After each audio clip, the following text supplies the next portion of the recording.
when 5 men who controlled the fate of thousands simply vanished from a locked meeting room, leaving behind only their cigars still burning and a single word carved into the mahogany table. The question wasn't just where they went. It was what they had discovered in the weeks before that made someone, or something, decide they could never be allowed to speak again. Charleston, 1844. A city built on secrets that the soil itself seemed desperate to keep buried. The invitation arrived on October 14, 1844, delivered by private courier to 5 of Charleston's most influential plantation owners. Each envelope bore the same crimson wax seal, a ship's anchor intertwined with cotton bolls, and contained identical cards printed on expensive cream paper. A matter of collective urgency requires immediate consultation. October 23rd, 8 o'clock evening. The Wellington Club, Private Chamber 3. Attendance is not optional. Burn this invitation. No signature. No explanation. Colonel James Hartley received his at breakfast. At 62, he owned 4 plantations stretching across 3 counties, with nearly 800 enslaved people working his lands. His cotton empire had made him one of the wealthiest men in South Carolina. The old colonel turned the card over in his weathered hands, studying it with the careful attention he'd learned during his military service. He didn't burn it. Thomas Brennan, 38 and ambitious, read his invitation in his study while reviewing ledgers. His single plantation was smaller, but his innovations in cotton processing had caught the attention of textile manufacturers in England. He was the kind of man who believed the future belonged to those bold enough to seize it. The invitation troubled him not because of its mysterious nature, but because he couldn't identify who had sent it. In Charleston's tight social circles, anonymity was nearly impossible. Richard Ashby, 45, was known for his meticulous record-keeping.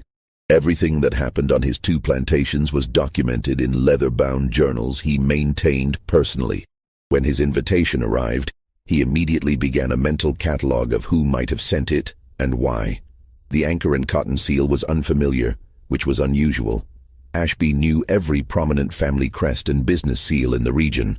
William Foster, at 51, was perhaps the most respected of the 5. His family had been in Charleston for 3 generations, and his approach to plantation management was considered progressive by the standards of the time, though still built upon the same foundation of forced labor that made all their fortunes possible. Foster kept private journals, never shared, that suggested a man wrestling with contradictions he couldn't resolve. The youngest was Marcus Landry, 33, who had inherited his father's plantation only 2 years earlier. He still carried the nervousness of new wealth, always worried about making mistakes that might cost him his position among Charleston's elite.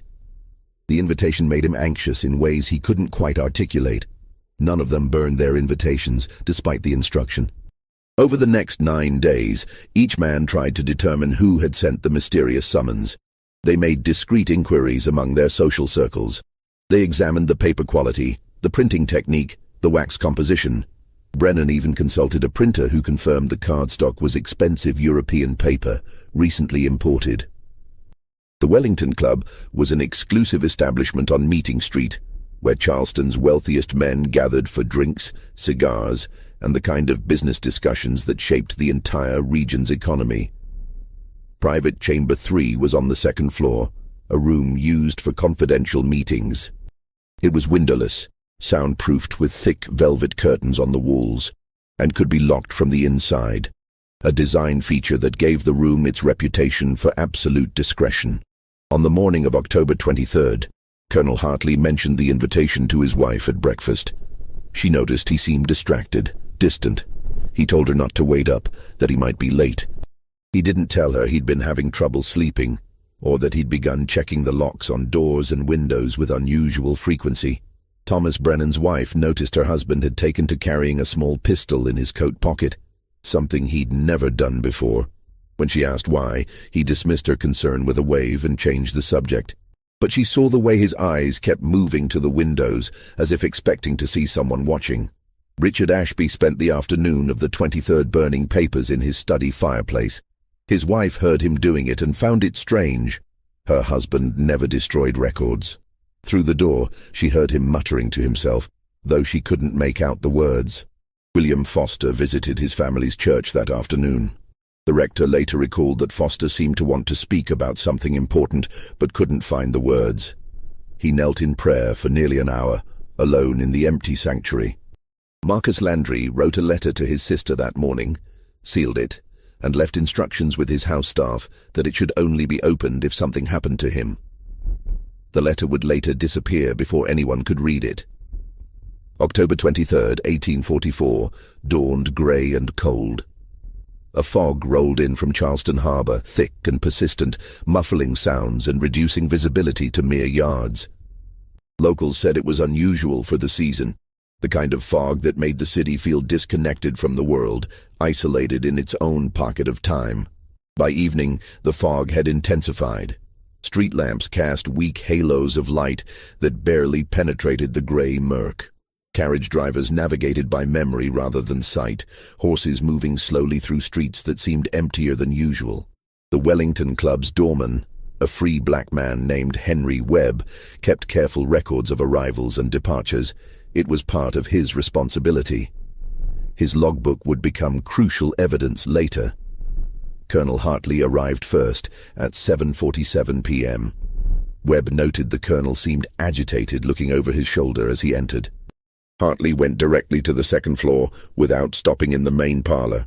Thomas Brennan arrived at 7:52 p.m., accompanied by no one, though he paused outside as if speaking to someone before entering. Webb's notation would puzzle investigators.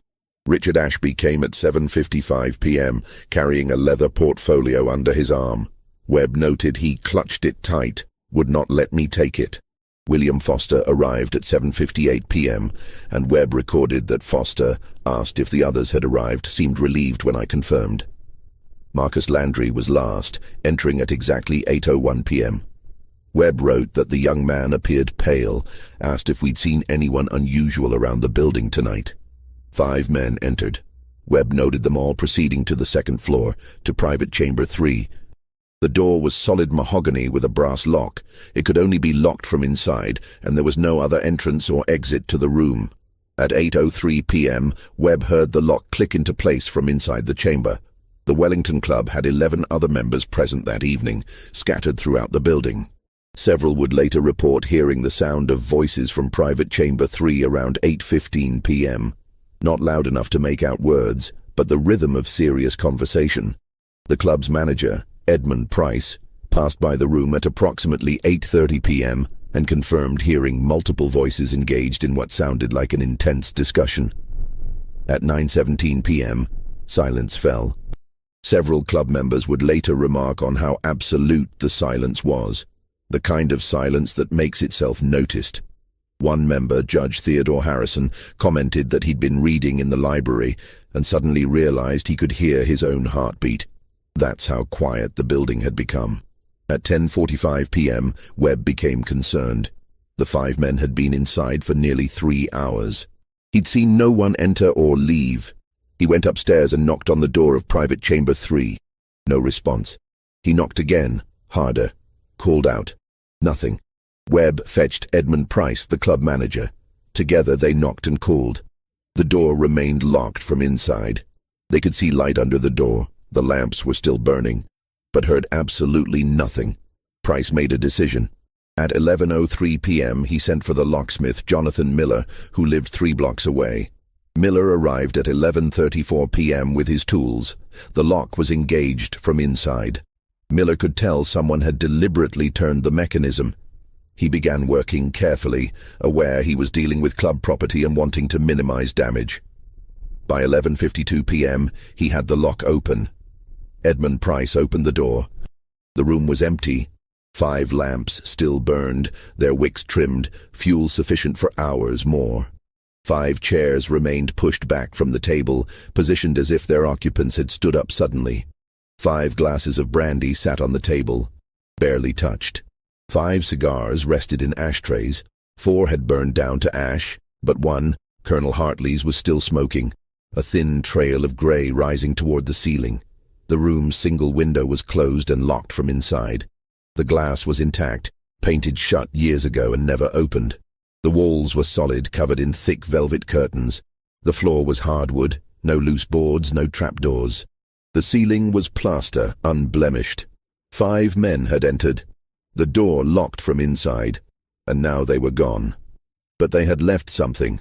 Carved into the mahogany table, fresh cuts still showing pale wood beneath the dark finish, was a single word. The letters were crude, gouged deep, as if made with great force and urgency. Below the word were what appeared to be numbers, but they'd been scratched over repeatedly, making them illegible. Around the numbers, someone had carved a series of marks that resembled tally marks, hundreds of them, covering nearly 2 feet of table surface. Edmund Price stared at the scene, his face going pale. Henry Webb, standing behind him, would later tell investigators that the room felt wrong. Not cold, not dark, but wrong in a way he couldn't explain. Like walking into a place where something terrible had just happened, except nothing was disturbed. Everything was exactly where it should be except for the 5 men who should have been there. Price sent Webb to alert the authorities immediately. By 12:30 a.m. on October 24th, Charleston's Chief Constable Daniel Rutherford arrived at the Wellington Club with 4 officers. Rutherford was a methodical man, experienced in dealing with the city's various crimes and disturbances. He'd never encountered anything like this. His investigation began immediately. Every detail was documented. The room measured 16 feet by 20 feet. No hidden passages. No loose panels. The window remained locked from inside, painted shut with multiple layers, clearly unopened for years. Paint chips confirmed this. The door had been locked from inside with the key still in the mechanism. No other exits existed. The 5 cigars were examined. 4 burned to ash. Colonel Hartley's was still smoking when they entered, meaning it had been lit within the past 10 to 15 minutes. Yet the men had been inside with the door locked for over 3 hours. The brandy was tested. Nothing unusual. No signs of poison or drugs. The carved word reckoning and the tally marks were documented. A furniture expert would later confirm the marks were fresh, made within the past few hours. Personal effects were found: Colonel Hartley's pocket watch on the table, still ticking, Thomas Brennan's leather gloves on his chair. Richard Ashby's portfolio, left closed on the table. Inside were financial documents, plantation records, nothing unusual. William Foster's walking stick leaned against the wall. Marcus Landry's hat hung on the coat rack. Men don't vanish and leave their hats behind. Rutherford interviewed everyone present in the building that evening. 11 club members, 3 staff members, including Webb and Price. The locksmith confirmed no one could have left the room while it was locked from inside. No one had seen the 5 men leave. No one had heard anything unusual after 9:17 p.m. when the voices stopped. The investigation expanded. Officers were sent to each man's home. The households of the 5 missing men received visitors in the early hours of October 24th. What Constable Rutherford's officers discovered only deepened the mystery. At Colonel Hartley's residence, they found the colonel's study disturbed. Books pulled from shelves, papers scattered across his desk. But his wife, Eleanor, insisted everything had been normal when she'd last seen him. She led the officers to his study, and her confusion was genuine. She'd been in that room just that afternoon, and it had been perfectly ordered. The colonel was meticulous about his space. More disturbing was what they found in the study's fireplace: partially burned letters, dozens of them. The officers carefully extracted what remained. Most were too damaged to read, but fragments survived. One letter addressed to the colonel contained a single legible sentence: "They know about the shipment from March. Someone kept records. The rest was ash." Eleanor Hartley had never seen the letters before. She knew nothing about any shipment. When pressed, she mentioned that her husband had become increasingly withdrawn over the past 3 weeks, since around October 1st. He'd stopped sleeping well. She'd wake to find him standing at the window of their bedroom at odd hours, watching the street below. He seemed afraid, she told the officers, though he would never admit it. At Thomas Brennan's home, officers found his wife, Catherine, distraught. She directed them to his study, where they discovered a locked drawer in his desk had been forced open from inside. The wood splintered, the lock broken outward. The drawer was empty. Catherine insisted her husband was the only one with a key to that drawer, and she'd never known him to break his own furniture. When had this happened? She didn't know. She hadn't entered his study since yesterday morning. In Brennan's bedroom, hidden under the mattress, officers found a loaded pistol and a hand-drawn map. The map showed Charleston Harbor and surrounding waterways, with specific dates written next to certain locations. March 14th, April 3rd, June 22nd, August 15th. No explanation of what the dates meant. Richard Ashby's wife, Margaret, was more composed than the others, but her concern was evident. She led officers to her husband's study, where they found his famous journals. Years of meticulous records covering every aspect of his plantation operations. 37 leather-bound volumes arranged chronologically on his shelves. Except one was missing. Margaret confirmed it immediately. The journal from March to September 1844 was gone. Richard had been writing in it as recently as last week. She'd seen it on his desk. Now it wasn't anywhere in the study, and Richard would never have removed it from this room. He was obsessive about keeping his journals organized and accessible. Officers searched the entire house. The journal wasn't found. What they did find, tucked into another journal from 1843, was a loose page covered in Richard's handwriting. It appeared to be a list of names. 47 names, to be exact. All appeared to be names of enslaved people, though not from Ashby's own plantation. Next to each name was a single word: sold or gone. The date at the top of the page was March 18th, 1844. At William Foster's home, his wife, Julia, was waiting for news, pale with worry. She told officers her husband had been struggling with something for months, though he refused to discuss it. He'd been writing late into the night, burning candles until dawn. In his study, they found his private journal, the one Julia mentioned he kept locked, separate from household accounts. It was open on his desk, as if he'd been reading it recently. The last entry was dated October 22nd, the day before his disappearance. I can no longer remain silent. What we have done, what we have all done, demands an answer. The others believe we can bury this like we've buried everything else, but some things won't stay buried.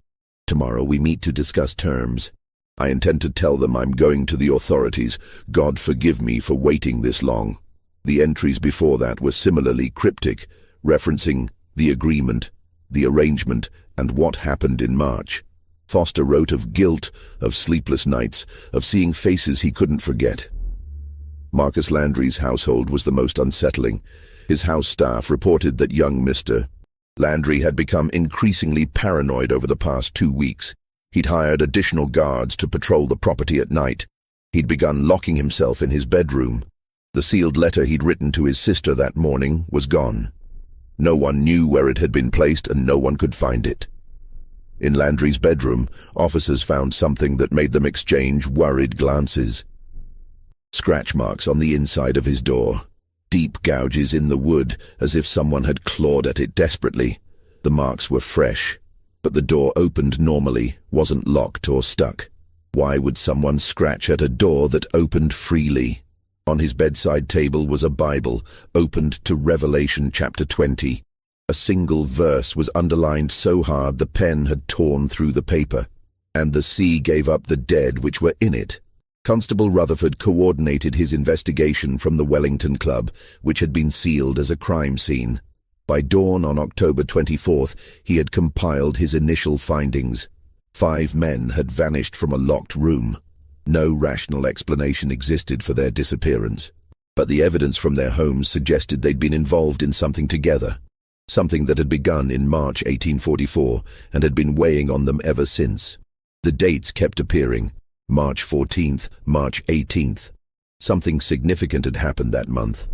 Rutherford was a practical man, not given to superstitious thinking. He didn't believe 5 men had simply dissolved into air. They had left the room somehow, and he would determine how. But as he interviewed more witnesses and gathered more evidence, his certainty began to erode.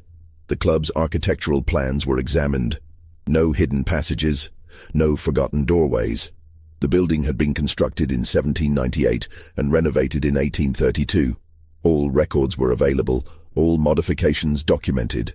Private Chamber 3 was exactly what it appeared to be, a simple rectangular room with one door, one window, and no secrets. Could the men have escaped before the door was locked? Rutherford traced their movements carefully. Henry Webb's testimony was clear. All 5 men went upstairs. He heard the lock engage at 8:03 p.m. After that, multiple witnesses confirmed hearing voices from the room at various times until 9:17 p.m. The voices had definitely been inside that room for over an hour after the door was locked. The cigar bothered Rutherford more than anything else. Colonel Hartley's cigar had been smoking when they opened the door at 11:52 p.m. Smoking, not burned down to ash like the others, but actively smoldering with a lit ember. That meant it had been puffed on, drawn air, within the past few minutes. Yet no one had been in that room.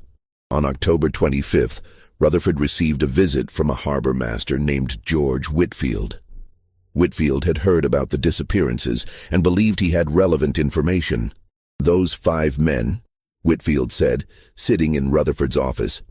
They were asking questions down at the docks about 3 weeks ago.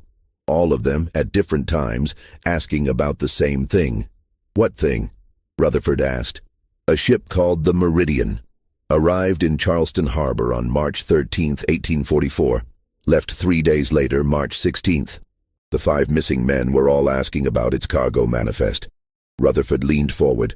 What was its cargo? Whitfield shifted uncomfortably. Officially, cotton and tobacco bound for Liverpool, but there were rumors the Meridian carried other cargo too. Cargo that wasn't documented. In 1844, the international slave trade had been illegal in the United States for decades. But illegal trades still occurred, smuggled and hidden, especially in southern ports where enforcement was lax, and many officials looked the other way. The domestic slave trade remained legal and profitable, but international trafficking was supposed to have ended. You're saying the Meridian was involved in slave smuggling? Rutherford asked carefully. I'm saying there were rumors, Whitfield replied. Nothing proven. But dock workers talked. They said the Meridian had come from West Africa, made a stop somewhere in the Caribbean, then came to Charleston. They said it sat too low in the water for the cargo it claimed to carry. And they said it left in the middle of the night, very sudden, without the usual procedures. Why would these 5 plantation owners care about that? Whitfield looked at the constable directly. Because they were the investors, sir. Word among the dock workers was that the Meridian's voyage was financed by a group of Charleston planters. The ship was supposed to bring them cargo they couldn't acquire legally anymore. But something went wrong. Rutherford felt cold understanding settle in his chest. What went wrong? The ship arrived nearly empty, sir. Whatever cargo it was supposed to have, it wasn't there. The investors lost a fortune. But more than that, there were stories about what happened to the crew. The Meridian left Charleston with 14 crew members. When it came back, there were only 6. The captain wouldn't say what happened to the others. Wouldn't say anything at all. He took his payment for the voyage and disappeared. The ship left that night and never returned to Charleston. This changed everything. Rutherford began pulling port records immediately. The Meridian had indeed docked in Charleston in March. Its manifest listed cotton and tobacco. The ship was registered out of Baltimore, owned by a trading company that, upon investigation, turned out to be a shell with no real offices and no traceable owners. The 6 crew members who'd returned with the ship had dispersed immediately. Rutherford sent officers to track them down. 3 were found within Charleston, dock workers now taking whatever labor they could get. All 3 refused to discuss the Meridian or its voyage. One became so agitated when questioned that he pulled a knife and had to be restrained. Between shouts and curses, he said only one coherent thing. What's done is done. The sea took its due, and the rest ain't for speaking. The other 2 crew members were slightly more cooperative, but only barely. Yes, they'd sailed on the Meridian. Yes, the voyage had gone badly. No, they wouldn't discuss details. When pressed about the missing crew members, both men became visibly afraid.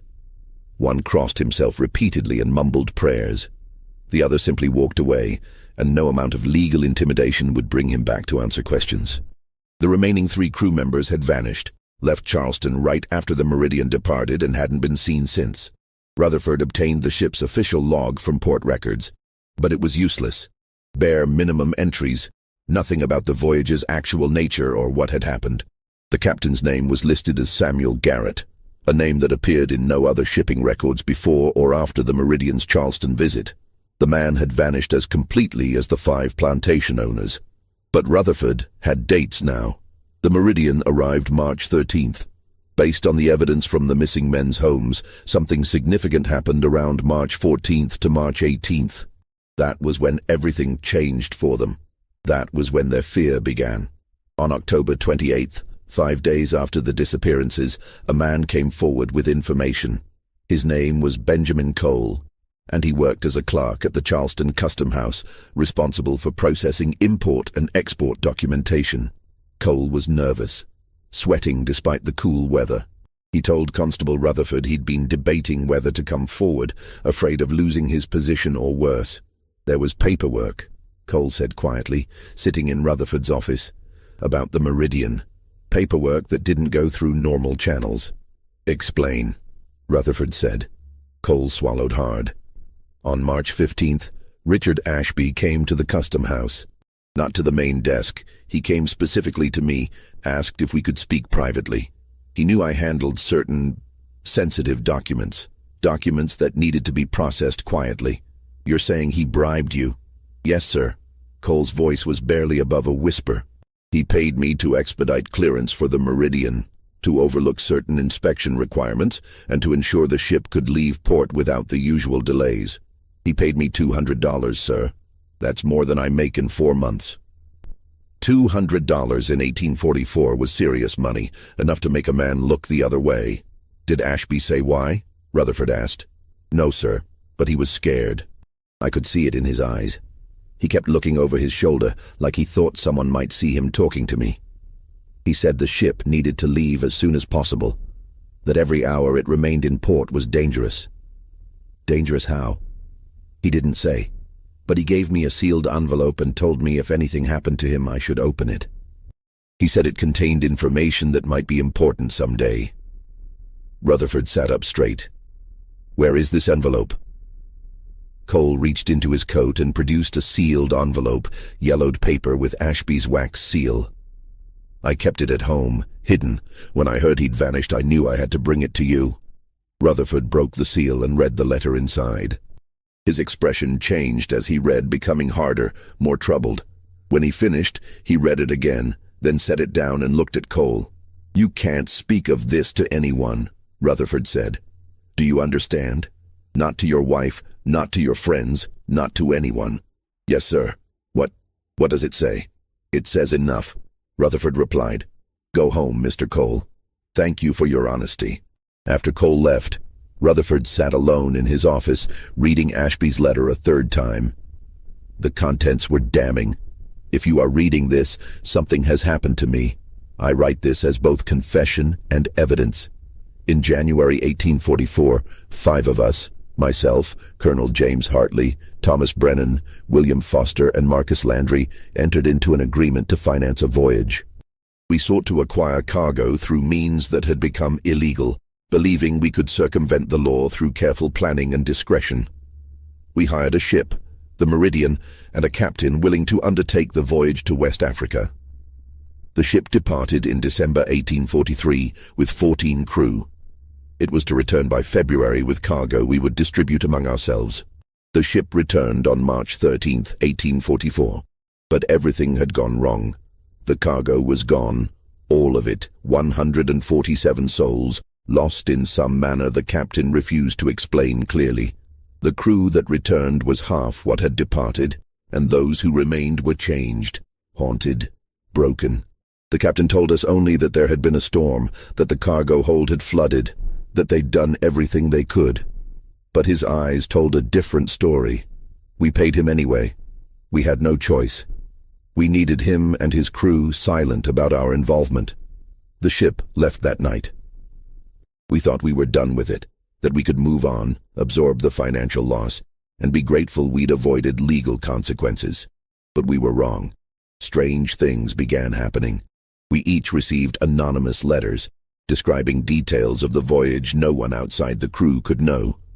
Messages left at our homes, carved into trees on our properties, whispered by people we couldn't identify. Always the same message: someone knows what we did. More disturbing were the sightings. All 5 of us have seen them, figures at night standing at the edges of our properties. When we approach, they vanish. But we see them clearly enough to know they are the faces of the cargo we tried to buy. The faces of people who died because of our greed. I do not ask for forgiveness. I ask only that the truth be known. If something happens to me, investigate the Meridian. Investigate March 1844. What we did demands accounting. The letter was signed and dated October 20th, 3 days before Ashby vanished. Rutherford sat in the growing darkness of his office, the letter in his hands. He was beginning to understand what had happened, or at least the outline of it. 5 men had financed an illegal slave trading voyage. The voyage had failed catastrophically, resulting in the deaths of 147 enslaved people and 8 crew members. The investors thought they could bury the truth by paying off the survivors and letting the ship disappear. But someone had known. Someone had been sending them messages, haunting them, driving them toward some final confrontation. The word carved in the table: reckoning. The tally marks. Rutherford counted them carefully in his notes. There were 147 distinct marks carved into the table, the same number as the lost cargo. Someone had orchestrated the 5 men's disappearance. But who? And how had they vanished from a locked room? As October turned to November, the investigation intensified. Rutherford's team interviewed hundreds of people: dock workers, ship crews, plantation employees, anyone who might have information about the Meridian or the 5 missing men. Patterns emerged. Multiple enslaved people from the 5 men's plantations reported that their owners had become increasingly paranoid in the weeks before the disappearance. Extra guards were hired. Punishments became more severe for minor infractions, as if the owners were trying to maintain control through fear because they themselves were afraid. Several reported seeing strangers on the properties at night, people who didn't belong, walking the grounds after dark. When confronted, these strangers would disappear into the darkness. Guards reported the same thing, figures that seemed to melt away when pursued. One woman named Ruth, enslaved on Hartley's plantation, told an investigator something chilling. On the night of October 22nd, the night before the disappearances, she'd been awakened by singing. Multiple voices coming from somewhere beyond the main house, singing in languages she didn't recognize. African languages, she thought, but not ones she knew. The singing lasted for hours, stopping just before dawn. When she mentioned it to the overseer the next morning, he'd struck her and told her she'd imagined it. But other enslaved people on Hartley's plantation confirmed hearing the same thing, singing in the night, in languages that felt both foreign and familiar. Similar reports came from the other 4 plantations. On the nights leading up to October 23rd, unexplained phenomena, singing, figures moving in the darkness, a sense of building pressure, like a storm about to break. Rutherford interviewed the families more extensively. Colonel Hartley's wife mentioned that in the week before his disappearance, her husband had become obsessed with locks. He'd gone through the house checking every lock, installing new ones, even nailing some windows shut. He'd moved his pistol from the study to his bedroom, kept it loaded on his nightstand. He wouldn't tell me what he was afraid of, Eleanor Hartley said, but I could see it in his face. He was terrified. Thomas Brennan's wife revealed that her husband had tried to book passage on a ship to England in mid-October. He'd been planning to leave Charleston, possibly permanently, but had changed his mind at the last moment. When she asked why, he'd said only, "Running won't work. It will follow us anywhere." What would follow them? He wouldn't say. The investigation uncovered another detail. On October 15th, all 5 men had received identical packages, delivered anonymously. The packages contained sand, just plain sand, the kind found on beaches. But mixed in the sand were small fragments of wood, rotted and weathered by seawater, and bone fragments. Human bone fragments, later confirmed by a medical examiner. The message was clear. The sea had taken the cargo, but pieces remained. Someone had collected them and sent them back. Rutherford pursued every lead, no matter how strange. He interviewed mystics and root workers, people who claimed knowledge of spiritual matters. Most were charlatans, but a few provided insights that troubled him. An elderly woman named Adeline, who had a reputation in Charleston's black community for knowing things, told him, "What goes into the water don't always stay there, Constable. Sometimes the water gives it back. Sometimes the dead walk back to shore, looking for justice they were denied." Rutherford didn't believe in ghosts or supernatural vengeance, but he couldn't deny the evidence. 5 men, guilty of causing the deaths of 147 people, had vanished in a manner that defied rational explanation. The timing, the symbolism, the impossibility of their disappearance from a locked room. It all pointed to something beyond normal crime. On November 8th, Rutherford received news that stopped his investigation cold. A ship had run aground near Charleston Harbor. A fishing crew discovered it at dawn, wedged on a sandbar about a mile offshore.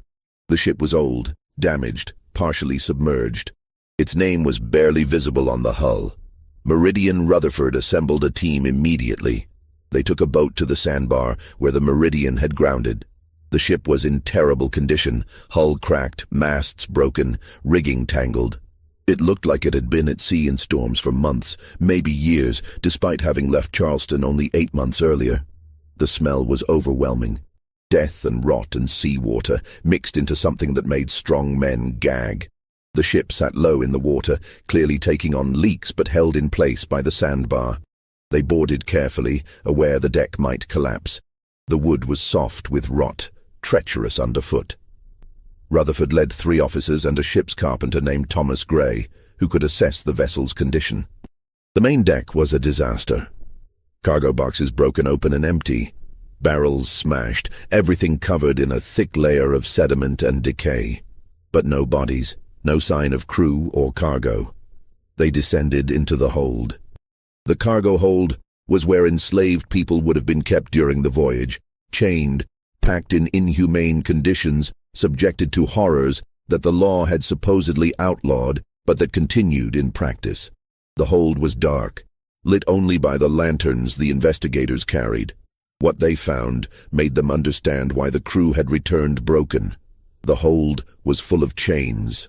Not just chains, shackles, all connected, all still locked, arranged in the patterns used to restrain human cargo. But the shackles were empty. 147 sets of chains, all locked, all empty. How does someone escape locked chains? How do 147 people escape locked chains simultaneously? Gray examined the shackles closely. "These weren't picked," he said. "Weren't broken. They're locked properly from the outside, but there's no one in them." On the walls of the hold, messages had been carved into the wood. Hundreds of marks, words in multiple languages. Rutherford couldn't read most of them, but he recognized some patterns. Names, perhaps. Prayers, maybe. Records of people who had been here. And one message in English carved deep into a support beam. "The water answered." They searched the rest of the ship. In the captain's cabin, they found the ship's log. The real log, not the sanitized version filed with port authorities. The final entries were dated March 14th, 1844. 3rd day out of harbor.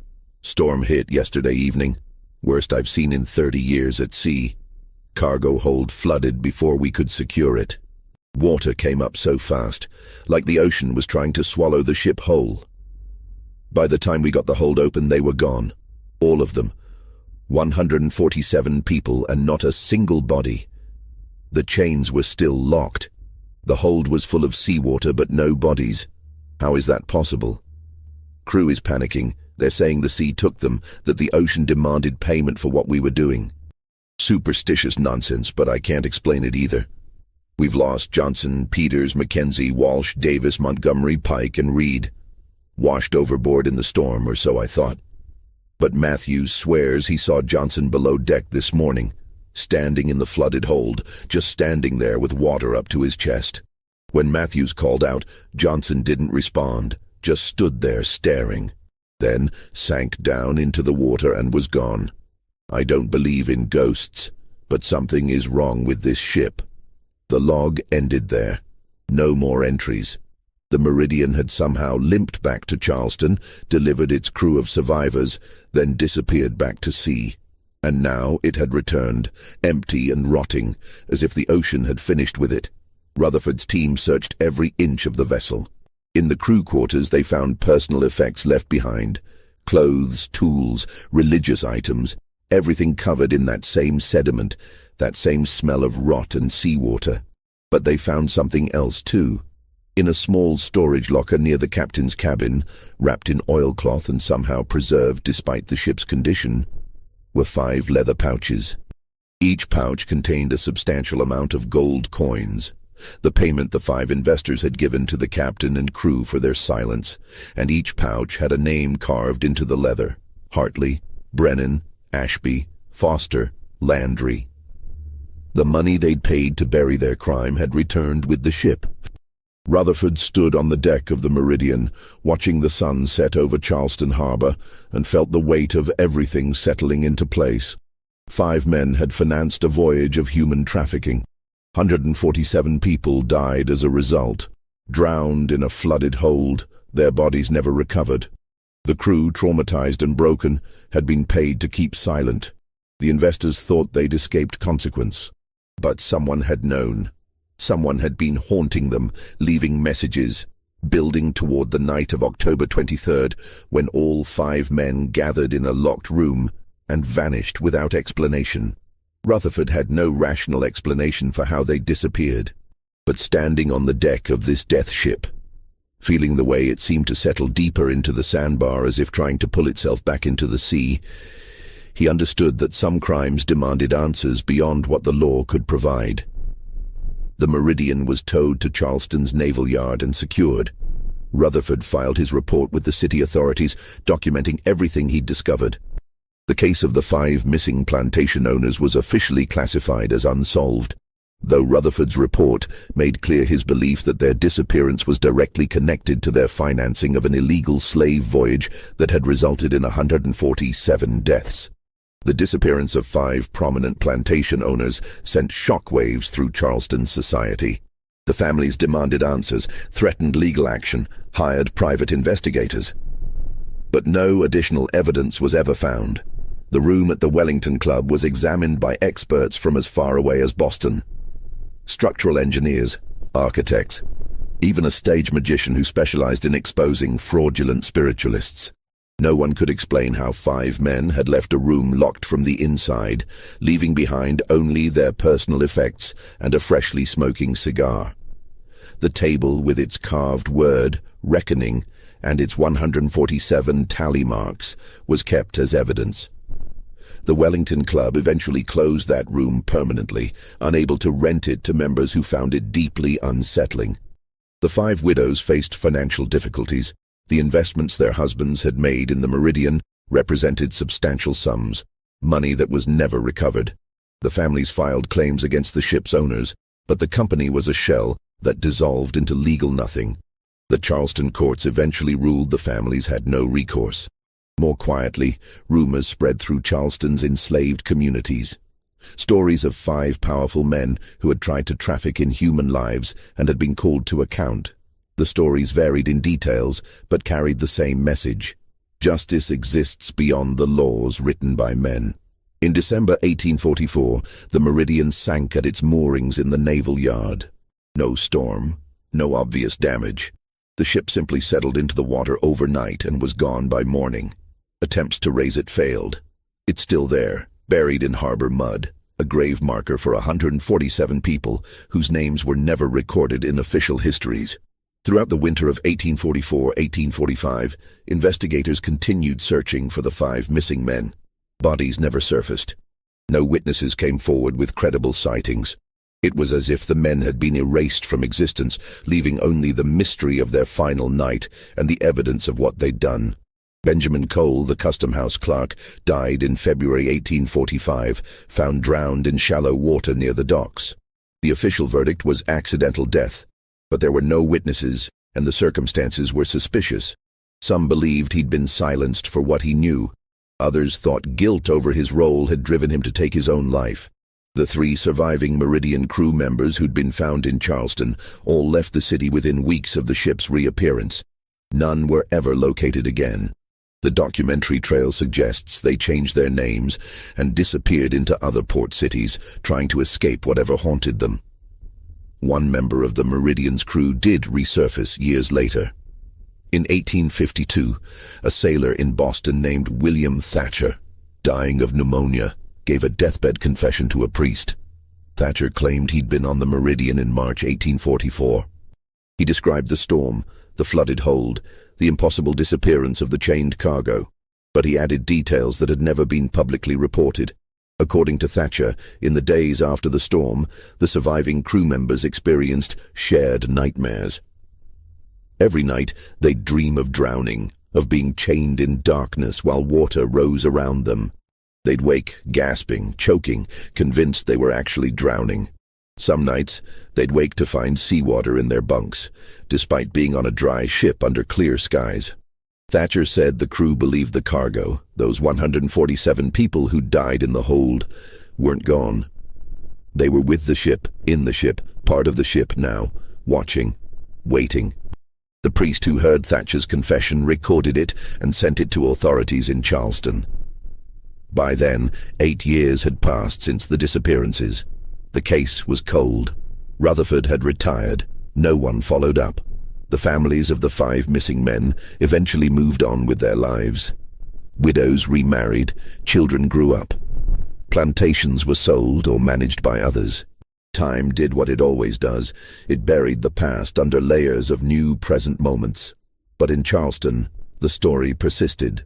The Wellington Club incident became local legend. The night 5 men vanished from a locked room. Students at the College of Charleston studied it as an unsolved mystery. Journalists periodically revisited the case, hoping to find new evidence. No one ever did. In the spring of 1846, a different kind of visitor came to Charleston. His name was Frederick Bailey, though he would later be better known by another name. He was traveling through the South, gathering information, making contacts, building the network that would eventually help enslaved people escape to freedom. While in Charleston, he heard the story of the 5 plantation owners who had vanished. He spoke with some of the enslaved people from their plantations, conversations that were dangerous for everyone involved, but happened nevertheless in quiet moments, in hidden places. What they told him wasn't part of any official record. They told him about the singing in the nights before the disappearances, about the figures that walked the properties after dark, about a woman named Eliza, who worked in Hartley's kitchen, and who had, the morning after the disappearances, been found standing at the property line, staring toward Charleston, with tears streaming down her face. When asked what was wrong, Eliza had said only, "They came back. They found what they were looking for." Who came back? She wouldn't say, but she seemed peaceful, relieved, as if a great weight had been lifted. Bailey recorded these conversations in his private notes. Years later, in his autobiography, he would write briefly about Charleston, about the strange account of plantation masters who seemed to have been swallowed by their own sins. He didn't include details, perhaps understanding that some stories are too dangerous to tell fully in an era when slavery still existed and power still protected power. The truth about what happened on October 23, 1844, in Private Chamber 3 of the Wellington Club, remained unknown. 5 men entered a locked room and never came out. Their fate became Charleston's most enduring mystery. But perhaps the mystery is itself the answer. Perhaps the point isn't what happened to 5 guilty men, but what their disappearance represented. Evidence that some debts demand payment, that some crimes are too great to be buried or bought off, that justice exists in forms that can't be stopped by locked doors or social position or the protection of unjust laws. The Meridian remains in Charleston Harbor, buried under silt and time. On foggy nights, sailors sometimes report seeing lights near where the ship went down, ghostly illuminations that move beneath the water's surface. Fishermen avoid the area, claiming their nets always come up empty there, or worse, tangled with chains. The room at the Wellington Club was eventually demolished when the building was renovated in 1871. The table with its carved word and tally marks was saved, stored in a warehouse. In 1886, the warehouse burned in the Great Charleston Fire. The table was lost, but the story remained, still remains. The Charleston incident, the night 5 plantation owners vanished, a mystery without solution, a disappearance without explanation. Unless you understand that some explanations exist beyond what can be proven in courts or written in official reports. Unless you accept that 147 people who died in chains in a flooded hold might have found a way to hold their killers accountable. Unless you believe that the ocean, having taken so much, might have given something back, not the dead themselves, but the justice they were denied. On clear nights in Charleston, you can stand at the harbor and look out over the water, the same water that carried those suffering ships, the same water that took 147 souls whose names were never recorded, whose lives were considered cargo, whose deaths were treated as financial loss rather than human tragedy. The water is still there, still moving, still holding its secrets. And somewhere beneath its surface, the meridian waits, a monument to the truth that some crimes stain deeper than time can wash away, that some reckonings come regardless of locked doors or the protection of privilege, that justice, denied in life, finds ways to manifest that no law can prevent and no power can stop. 5 men vanished on October 23, 1844. They were never found. And perhaps that, in itself, is exactly the ending their story deserved.